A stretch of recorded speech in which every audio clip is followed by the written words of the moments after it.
इस वीडियो में हम आपको क्लास 6 का सामाजिक, आर्थिक एवं राजनीतिक जीवन भाग 1 है।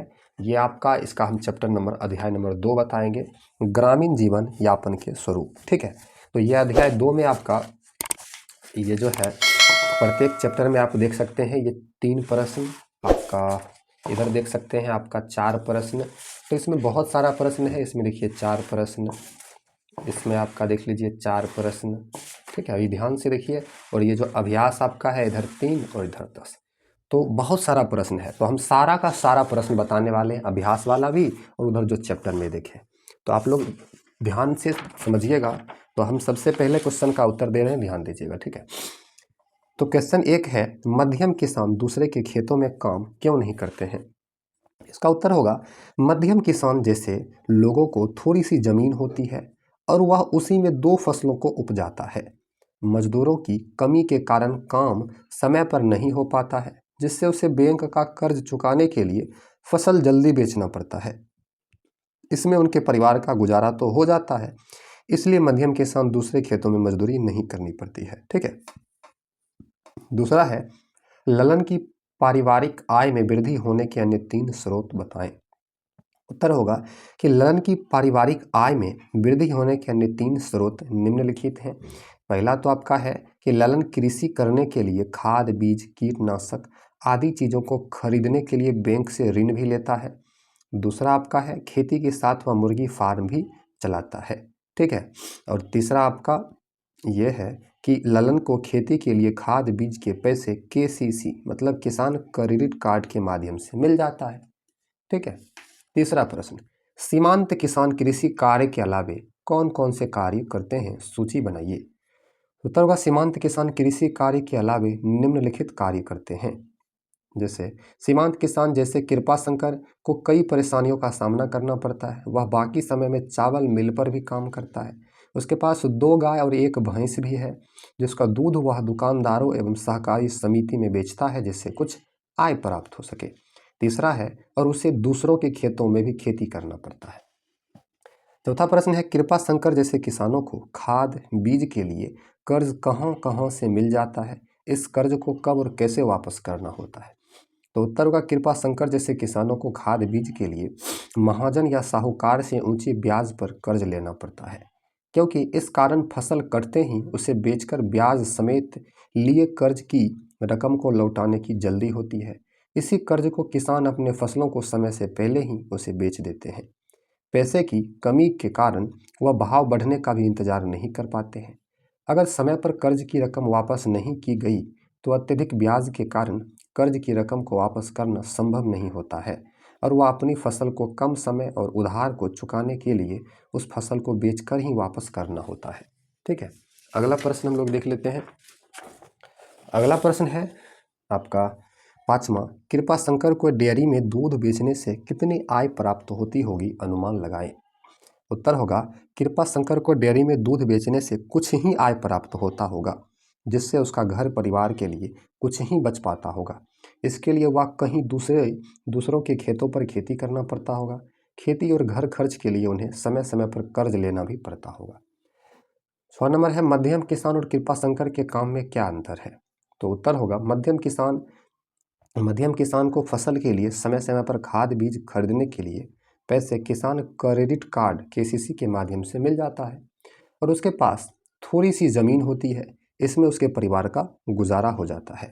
कृपा शंकर इस किसान के पास खेती करने के लिए खाद बीज कीटनाशक दवा सब कुछ उधार लेना पड़ता है, पर उधार चुकाने के लिए वह अपनी फसल समय से जल्दी बेच देता है।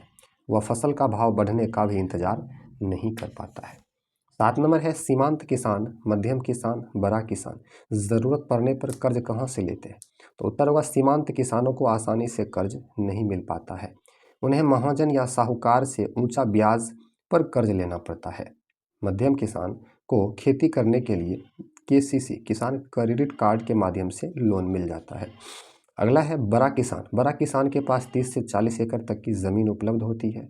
वह बैंक से लोन लेकर मोटर पंप, थ्रेसर और ट्रैक्टर ट्रॉली जैसी कई चीज़ें खरीदते हैं और वह निश्चित समय पर लोन भी चुका देते हैं। 8वां प्रश्न है, आप अपने अनुभव से बताइए कि आपके यहाँ जोतदार किसान खेती के अलावे क्या क्या करते हैं। उत्तर होगा, जोतदार किसान खेती के अलावे चावल के मिल से चावल को व शहर के व्यापारियों को बेचने का भी काम करता है। वह मुर्गी फार्म में भी काम करता है। अवकाश छुट्टी को बोलते हैं, मिलने पर वह घर परिवार के लिए अन्य काम भी कर सकता है, मतलब दूसरे और भी कई सारे काम वो करते हैं। थोड़ा सा प्रश्न ज़्यादा है, अभी अभ्यास में नहीं आए हैं, ठीक है। तो अगला आपका 9 नंबर प्रश्न है, एक बड़े किसान और सीमांत किसान के खेती के कार्य के तरीकों में क्या अंतर है। तो उत्तर होगा, एक बड़े किसान के पास 30 से 40 एकड़ तक की जमीन होती है। वह आधुनिक उपकरणों के द्वारा खेतों में सिंचाई करता है। नई मशीनों जैसे मोटर पंप, थ्रेसर और ट्रैक्टर ट्रॉली के द्वारा खेती करना काफ़ी आसान हो गया है। सीमांत किसान के पास कुछ एकड़ जमीन ही हो पाती है। उसके पास खेती करने के लिए आधुनिक उपकरण नहीं है। उसे खेती करने के लिए खाद, बीज, दवा सब उधार लेना पड़ता है। नहरों से सिंचाई तथा समय पर बारिश का इंतजार करना पड़ता है। उन्हें कई कठिनाइयों का सामना करना पड़ता है। 10 नंबर है, एक बड़े किसान उत्पादित अनाज को क्या करते हैं, शिक्षक के साथ चर्चा करें। तो एक बड़े किसान उत्पादित अनाज को अपने पास रखता है। इसके लिए उसके पास घर होता है, फसल की कीमतों का भाव बढ़ने का इंतजार करता है, फिर उसे बाजारों में बेच देता है। इससे उसे कई गुना फायदा मिलता है। 11 नंबर प्रश्न है कि कृषक मजदूर एवं सीमांत किसान में क्या समानता और अंतर है। तो उत्तर होगा कि कृषक मजदूर के पास बिल्कुल जमीन नहीं होती है। वह मजदूर परिवार अपने खेतों से नहीं बल्कि पूरी तरह दूसरे के खेतों पर जीवन यापन करते हैं। कृषक मजदूर मजदूरी करके अपने घर परिवार का जीवन यापन करते हैं। और सीमांत किसान के पास केवल कुछ एकड़ जमीन ही होती है। उसे खेती करने के लिए खाद, बीज सभी चीज़ों के लिए उधार लेना पड़ता है। और कृषक मजदूर एवं सीमांत किसान में यही समानता है कि मजदूर किसान दूसरों की ज़मीन पर मजदूरी करते हैं, उसकी अपनी ज़मीन नहीं होती है। लेकिन सीमांत किसान को अपनी ज़मीन होने के बावजूद भी घर परिवार के खर्चे के लिए दूसरों के खेतों में खेती करना पड़ता है। 12 नंबर है, आमतौर पर कृषक मजदूर को कर्ज कहाँ और कैसे प्राप्त होता है। देखिए, आमतौर पर कृषक मजदूर को कर्ज महाजन से तथा जमींदारों से मिल जाता है। और गैर कृषि कार्य जैसे कि टोकरी बनाना, मिट्टी के बर्तन बनाना, ईंट, झाड़ू, सूप, ठीक है, सूप, पंखा, चटाई बनाकर अपना जीवन बसर ये लोग करते हैं।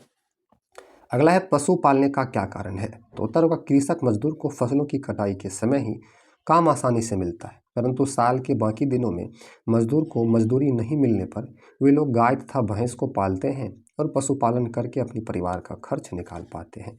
इसलिए मजदूर किसान पशु पालने का भी काम करते हैं। ठीक है, तो आपका ये 13 वो प्रश्न हमने बताया। अब हम लोग आते हैं अभ्यास, जो चैप्टर का प्रश्न उत्तर है, अभ्यास प्रश्न पर। तो अभ्यास का प्रश्न आपका पहला है, आपके गांव में किन किन फसलों की खेती की जाती है, सूची बनाइए। तो आप बना सकते हैं, हम यहाँ पर बनाए, हमारे गांव में निम्नलिखित फसलों की खेती की जाती है, जैसे गेहूं, चावल, बाजरा, जौ, मक्का, दलहन की खेती भी की जाती है। दूसरा है, मध्यम किसान खेती के काम के लिए किन किन माध्यमों से धन उपलब्ध करते हैं। तो उत्तर होगा, मध्यम किसान की खेती के लिए पैसा केसीसी किसान क्रेडिट कार्ड के माध्यम से उपलब्ध हो जाता है। बैंक से कर्ज भी मिल जाता है। इस तरह इन माध्यमों के द्वारा मध्यम किसान खेती के काम को आसानी से कर पाता है। तीसरा है, आमतौर पर आपके गांव में एक किसान परिवार को खेती से गुजारा करने के लिए कितनी एकड़ जमीन की आवश्यकता होती है, जिससे उन्हें या उनके परिवार के सदस्यों को दूसरे के यहाँ मजदूरी नहीं करनी पड़े। तो उत्तर होगा, आमतौर पर हमारे गांव में एक किसान परिवार को खेती करके गुजारा करने के लिए 30 से 40 एकड़, ठीक है, 30 से 40 एकड़ जमीन की आवश्यकता होती है, जिससे उन्हें या उनके परिवार के सदस्यों को दूसरे के यहाँ मजदूरी नहीं करनी पड़े। चौथा प्रश्न है, महाजन या साहूकार के यहाँ कर्ज की ब्याज दर ऊंची क्यों होती है। तो उत्तर होगा, महाजन या साहूकार के यहाँ कर्ज की ब्याज दर हमेशा ऊंची होती है। जब छोटे सीमांत किसानों को आसानी से कर्ज नहीं मिल पाता है और उसका फायदा महाजन लोग उसे ऊंची ब्याज की दर पर आसानी से कर्ज दे देते हैं, जिससे किसानों को खेती करने में सहायता मिल जाती है और इसलिए महाजन या साहूकार के यहाँ ब्याज दर ऊंची होती है। पांचवा है, एक व्यक्ति को अमूमन एक वर्ष में कितने समय कृषक मजदूर के रूप में काम मिलता है एवं बाकी दिनों में वह आजीविका संबंधी कौन कौन से कार्य करते हैं। तो उत्तर हुआ, एक व्यक्ति को अमूमन एक वर्ष में सिर्फ फसलों की कटाई के समय में ही कृषक मजदूर के रूप में काम मिल पाता है एवं बाकी दिनों में गांव में मजदूरी नहीं मिलने पर वह शहर में मिट्टी ढोने, बालू ढोने तथा निर्माणाधीन मकानों में मजदूरी का काम करते हैं और वे लोग गाय तथा भैंस को भी पालते हैं। ग्रामीण मजदूर गैर कृषि कार्य, टोकरी बनाना, मिट्टी के बर्तन, ईंट, सूप, पंखा, चटाई आदि बनाकर वह अपना जीवन यापन करते हैं। ठीक है, और आगे बढ़ते हैं। अगला प्रश्न आपका 6 नंबर का है, संतोष और प्रमोद के परिवारों में क्या अंतर है? तो उत्तर होगा संतोष का परिवार। संतोष का परिवार बहुत ही गरीब है।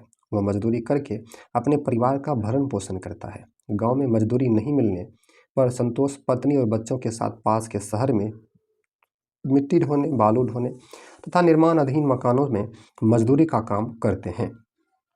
संतोष की पत्नी घरों के घरेलू काम करती है, गाय भैंस भी पालती है। कृषक मजदूर का गुजारा नहीं हो पाता है तो वह गैर कृषि कार्य करके अपना जीवन यापन करते हैं। प्रमोद का परिवार, प्रमोद का परिवार खुशहाल है और उन्नति करके वह अपने परिवार का भरण पोषण उचित तरीके से करता है। उसके पास 30-40 एकड़ तक जमीन है। वह अपनी फसल की कीमत बढ़ जाने पर ही बेचता है, जिससे उसे बहुत अच्छी आमदनी हो जाती है। अपने खेतों की कमाई से उसके परिवार का गुजारा अच्छी तरह हो जाता है। उनको और उनके परिवार के अन्य सदस्यों को अपने खेतों पर काम करने की ज़रूरत नहीं होती। प्रमोद अपने पास 1 या 2 मजदूर साल भर के लिए रखते हैं। वह सुखी संपन्न जीवन यापन करता है। स्क्रीनशॉट कर लीजिए। आपका 7वां प्रश्न, गैर कृषि कार्य के अंतर्गत आपके गांव के लोग कौन कौन सा कार्य करते हैं?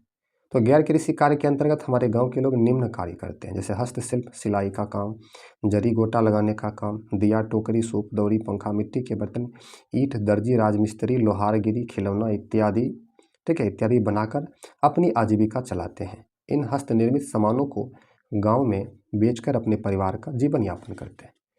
और 8 और लास्ट नंबर प्रश्न है कि गैर कृषि कार्य किसे कहते हैं? उदाहरण सहित उत्तर दें। तो उत्तर, ग्रामीण परिवारों जो मजदूर ऐसे भी हैं जो थोड़ा पैसा कमाते हैं जिससे उनका भरण पोषण नहीं हो पाता है, इस कारण वह मजदूर अपने जीविकोपार्जन के लिए गैर कृषि कार्य करते हैं, जैसे टोकरी बनाना, मिट्टी के बर्तन, झाड़ू, सूप, पंखा, चटाई, खिलौना, हस्तशिल्प, सिलाई का काम, जरी गोटा लगाने का काम, बढ़ईगिरी, लोहारगिरी, राजमिस्त्री, दर्जी। इसके अलावे कृषक मजदूर ग्रामीण क्षेत्रों के लोग हाथ से कंबल, चादर इत्यादि बनाने के कार्यों को करते हैं।